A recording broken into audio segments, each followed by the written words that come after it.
Bonjour tout le monde, bienvenue dans cette nouvelle vidéo. Donc ce sera la dernière consacrée à ma deuxième opération de marchand de biens, qui ça y est finie à 95%. Je vais vous détailler tout ça dans la suite de la vidéo. Aujourd'hui, je vais vous montrer les derniers travaux qui ont été faits au niveau de la façade, des extérieurs et de la toiture. Au niveau des travaux, il reste vraiment plus grand chose à faire, vous allez voir. Et surtout, je pense que ce qui vous intéresse le plus, c'est les chiffres.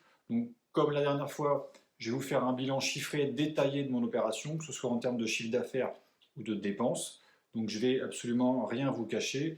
Je vais vous dire tout ce que j'ai dépensé et tout ce que j'ai gagné.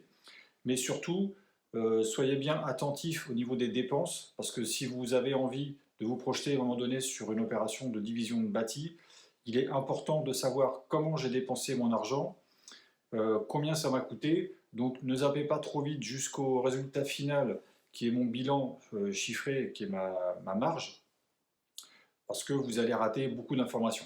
Ceci étant dit, je vous retrouve juste après ce petit jingle, comme d'habitude, et on parle de mon opération de marchand de biens. À tout de suite.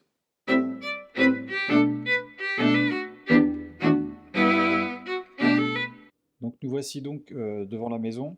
Donc là c'est juste un petit rappel pour ceux qui n'ont pas vu les vidéos, qui ne connaissent pas vraiment le projet. Donc évidemment je vous invite à aller voir les premières vidéos pour voir d'où je suis parti pour en arriver là. Donc on est sur cette grande façade qui est divisée en 5 logements. On va commencer par les extérieurs au niveau voirie. Donc au niveau voirie, donc là c'est les regards, à gauche c'est celui des PTT, et le tout à l'égout qui a été déplacé. Pour ceux qui ont déjà vu la vidéo sur les réseaux, j'ai dû le faire déplacer parce que les ouvriers de l'ASPI ont mis le tabouret à un certain endroit et ça m'obligeait à modifier celui-ci. On ne pouvait pas faire autrement. Donc c'était un petit peu du travail supplémentaire qui m'a coûté un peu d'argent supplémentaire, mais pas trop parce que mon entreprise qui s'occupe des réseaux, elle est assez conciliante et assez bon marché. Donc ça s'est plutôt bien passé. Donc là, on voit derrière le regard, c'est l'accès donc à la parcelle de la copropriété. Donc on devine au fond tous les graviers, c'est la voirie. Alors voici la voirie vue de l'entrée à gauche. On a supprimé des arbres, on a supprimé la haie qui est au milieu, et on a créé cette voirie. Donc il y a plusieurs couches de gravier, ça a été tassé. C'est une route, enfin un chemin carrossable. Et ça permet d'accéder donc aux lots 4 et 5 du fond qui ont leur stationnement plutôt là-bas. Donc comme vous pouvez le constater, la haie elle a pas mal dégagé. Si vous n'avez pas vu à quoi ça ressemblait, pareil, je vous invite à aller voir la vidéo de démarrage où j'ai fait les premières vues et on se rend compte que c'est un peu la forêt vierge. Donc là, ça n'a plus rien à voir. Donc à droite de la haie, on a des parties privatives de jardin. Donc là, on ne circule pas du tout en voiture. Ça, c'est la vue de l'autre côté. Donc là, on est plus vers le lot 5 et on voit vers la rue. Donc pareil, hein, c'est juste une vue inversée. Ensuite, c'est plutôt au niveau de la façade qu'il y a eu des modifications. Donc là, je vous remets la façade d'origine. Donc on voit une fenêtre, une porte-fenêtre, et à gauche, on voit une fenêtre. Donc ça, c'était avant. Donc là, on est sur le lot numéro 1, et voici la photo après. Donc on a fermé la porte, et on a mis une fenêtre à la place. On a modifié à gauche la fenêtre, on a mis une porte-fenêtre. Donc les ouvertures de ce lot, donc les deux fenêtres sur le pignon sont changées en PVC double vitrage. On ne voit pas le volet fermé, mais c'est changé. Et à gauche, donc j'ai changé la porte-fenêtre et j'ai également changé la fenêtre qui est à côté. Donc là, je vous fais un zoom un peu plus gros sur la porte-fenêtre. Donc pourquoi j'ai fait ça? Parce que de ce côté-là, lui, il a l'accès à son jardin. Donc derrière la porte-fenêtre, à l'intérieur, c'est sa pièce de vie principale avec la cuisine quand on rentre à gauche. Donc il était normal de lui faire un accès pour aller à son jardin. Donc j'ai dû faire une DP, une déclaration préalable pour ça, évidemment. Donc ça, c'est une autre ouverture qui a été changée. Ça, pour ceux qui connaissent, c'est l'accès au sas dans la partie centrale, là où il y a l'étage. Donc on a un petit sas commun qui dessert un lot du rez-de-chaussée et un lot de l'étage. Donc j'ai changé ça, donc une porte 2 tiers, 1 tiers, les volets sont d'origine. À la base, c'était une porte-fenêtre vitrée. J'ai pas gardé le côté vitré sur toute la surface parce que c'était pas utile et c'est beaucoup plus fragile. Par contre, j'ai gardé un imposte vitré pour garder de la lumière naturelle qui rentre à l'intérieur du sas parce que c'est toujours appréciable en journée de ne pas devoir appuyer sur un bouton pour allumer de la lumière. Après, ce qui a été fait comme travaux, c'est au niveau de la toiture. Donc là, gros chantier au niveau de la toiture. Alors ça, pour la partie tuiles, tuiles normales, quoi, pas ardoise, on a fait ce qui doit être fait, c'est nettoyage, traitement anti-mousse et traitement hydrofuge couleur tuile. Donc pour l'instant, on en est à un anti-mousse. Là, je vous ai mis une photo de un peu avant-après nettoyage et après nettoyage. Donc on voit la différence, hein. C'était bien noir, mais c'était en très bon état en dessous. Et une fois nettoyé, déjà, ça a vraiment un beau rendu. Là, ça c'est la partie centrale d'origine. Donc on était sur de l'ardoise avec une grande cheminée d'un côté, on la voit, il y a le même de l'autre côté. On voit les petits chapeaux là en zinc là, et on voit un peu de verdure. Enfin, toute cette face-là a été changée. Donc je vous mets le visuel. Là, c'est la même face après. Donc cette face-là, elle a été changée. La face de gauche, elle est restée telle quelle. C'est la face qui était la mieux. Et puis en termes de budget, je ne pouvais pas, parce qu'en fait, ce qui s'est passé, c'est que les cheminées, c'était pas prévu de le démolir. On devait refaire autour, mais c'était un vrai UF8, donc on a décidé de changer tout. On verra après au niveau du coût, la différence de prix elle est quand même conséquente. Donc ça, c'est une autre vue de la toiture. Donc là, on voit la face nord et la face gauche où il y avait une cheminée. Ensuite, on a une autre vue, ça c'est la troisième face à droite, où on voit, on a mis un petit chapeau là qui ressort là. Ça c'est pour la VMC du rez-de-chaussée. Donc comme c'était l'ancien conduit de cheminée, on a descendu une gaine à l'intérieur que le propriétaire du rez-de-chaussée va récupérer dans le conduit. Il va pouvoir évacuer sa VMC par là. Donc voilà pour les modifications extérieures qui ont été faites. Ce qui me reste à faire, c'est le ravalement. Donc, comme le traitement hydrofuge, comme c'est de la peinture, et ben, ce sera fait dans les beaux jours, probablement au printemps. Et voilà pour tout ce qui a été fait. Maintenant, on va parler du budget. Donc, on va aller sur l'ordinateur et je vais vous montrer mon petit tableau, comme d'habitude, avec les camemberts et tous les détails des prix. Allez, on est parti pour détailler ensemble le budget de ma deuxième opération de marchand de biens, donc division d'une maison en 5 lots. Alors le chiffre d'affaires global de l'opération, il est de 465 917. Il est détaillé comme suit, donc il y a des ventes des métaux 317, donc vous savez que j'aime bien faire ça parce que mine de rien, bah, on ne crache pas sur 300 balles, ça permet de payer quelques trucs. Donc les ventes des métaux, c'est quoi? C'est tous les radiateurs, le chauffage central, c'était des gros radiateurs en fonte, il y en avait pour 1 tonne de fonte, et plus tous les tuyaux en cuivre d'alimentation d'eau, donc de ces radiateurs, tout chauffage central. J'ai tout découpé, tout ce qui était apparent, et j'ai tout mis chez le ferrailleur, ça m'a rapporté tout ça 317 euros, c'est pas mal. Ensuite, les 365 600 de chiffre d'affaires, ça c'est purement les ventes de mes lots. Petit récapitulatif de mes 5 lots. T3 59 mètres carrés, 115 000 net vendeur. Studio 31 mètres carrés, 77 600 euros net vendeur. T2 40 mètres carrés, 75 000. Studio 33 mètres carrés, 88 000. T2 39 mètres carrés, 110 000. 4 sur 5 ont des extérieurs. Et si vous ne connaissez pas le secteur de Chaland en Vendée, je vous invite à aller voir les prix au mètre carré et de calculer les miens. Et vous allez voir que c'est pas si mal vendu pour des biens qui sont vendus à rénover en plateau. Donc ça me fait chiffre d'affaires 465 917. Le prix d'achat 250 000 net vendeur, frais d'agence 13 900, frais de notaire sur le net vendeur 7 700, frais réduits évidemment. Frais de crédit 9 627.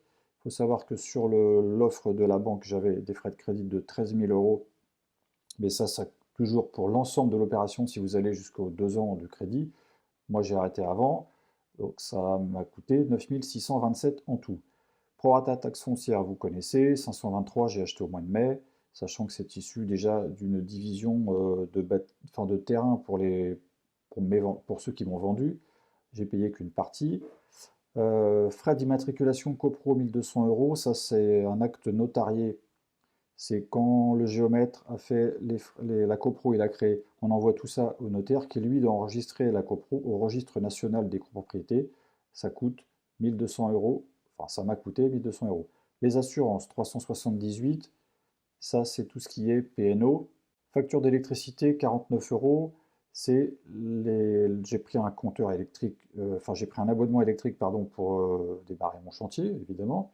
Donc 49 euros. C'est le coût pour l'ensemble de l'opération, sachant que j'ai dû arrêter de bonne heure parce que Enedis est venu assez tôt. J'ai pas des délais de malade dans mon secteur.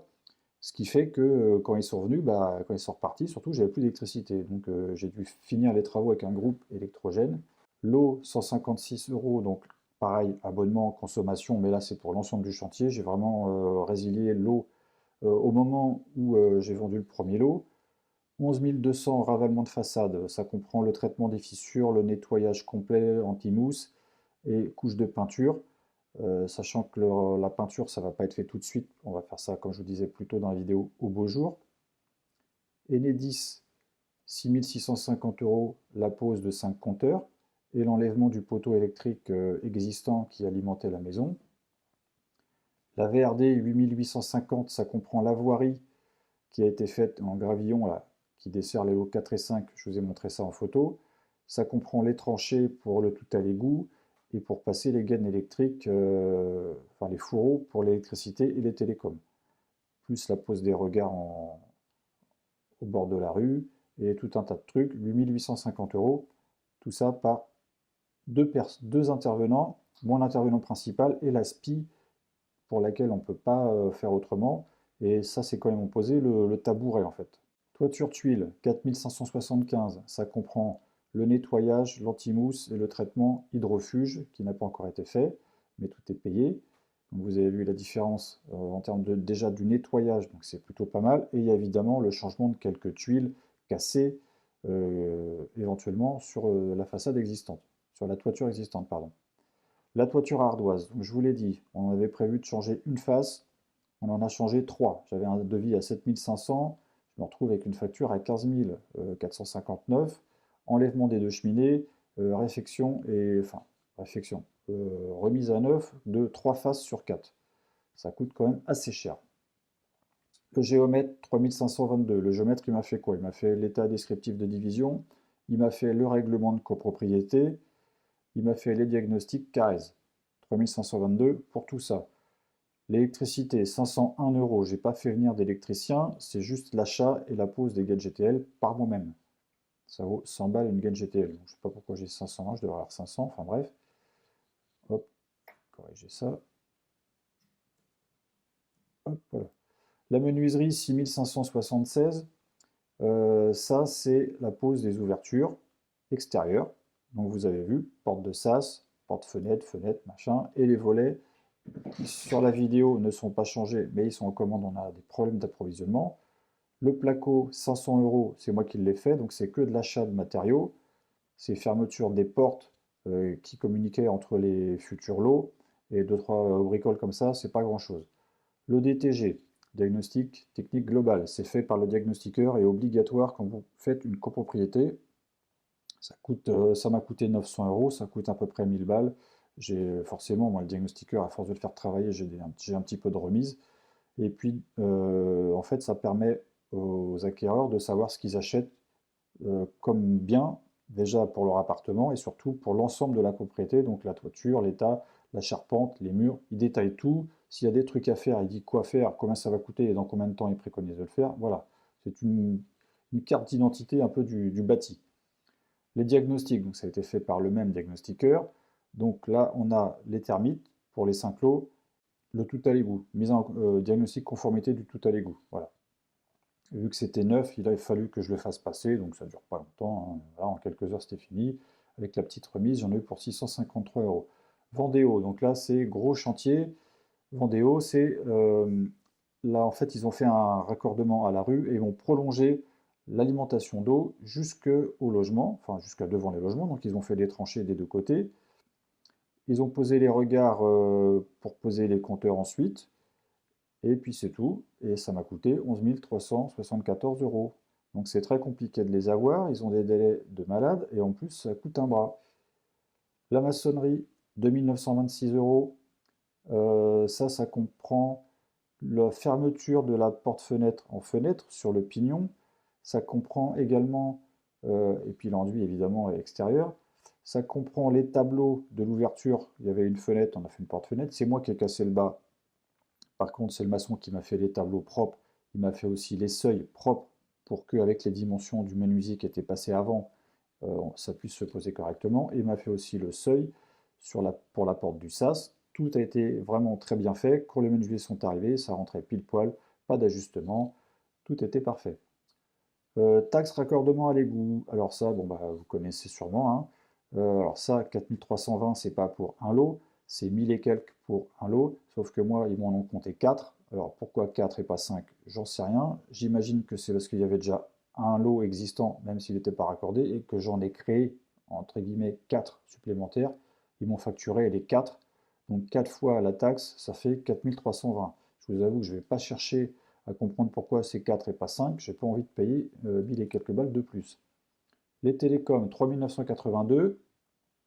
Alors ça, c'est le raccordement de la fibre partout, passer les câbles, récupérer le câble sur le poteau d'en face, passer sous la rue, sachant que les fourreaux ont été passés par l'ASPI au moment, c'est compris dans la facture des 8850. Je me suis arrangé pour que ce soit eux qui le fassent et pas qu'on fasse venir quelqu'un d'autre en plus pour faire la même chose. Donc 3 982 euros, c'est pas très très cher.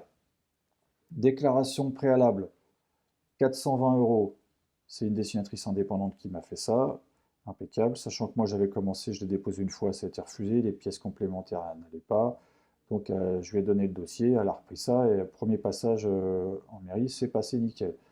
Hiver location, 141 euros, ça c'est juste location de véhicule quand j'en avais besoin, location de matériel comme une broyeuse de végétaux pour la haie et des trucs comme ça. Coût global de l'opération, 366 080 euros. C'est pas mal. Ça fait quand même un budget qui est assez conséquent. Ce qui fait que si vous devez faire une marge de 20% là-dessus, vous devez faire à peu près 73 000 euros de marge. La marge, elle est de 99 837. Alors sur les vidéos précédentes, j'avais dit que je ne devrais pas avoir de problème à faire une marge à 6 chiffres. Je m'y tenais. J'ai été honnête sur les prix, je vous ai tout mis, et au final, je me retrouve avec 99 837. Bon, ça me fait un petit peu suer, mais tant pis. Et c'est plutôt pas mal quand même. Voilà, on ne va pas non plus être trop gourmand. Ça fait une marge de 27,7%, et le chiffre en lui-même est plutôt beau, sachant que ma première opération, c'était 83, 84. Là, on peut arrondir à 100 000. Je fais 90 de moyenne sur 2 OP. Je pense que c'est bien pour démarrer. Donc maintenant, vous savez tout. Comme d'habitude, je ne vous ai rien caché. Vous savez un peu plus précisément combien coûte chaque intervention pour une division de bâti. J'espère que ça va vous servir pour votre future opération. On en a fini pour cette vidéo. Je vous retrouve bientôt. Bye bye.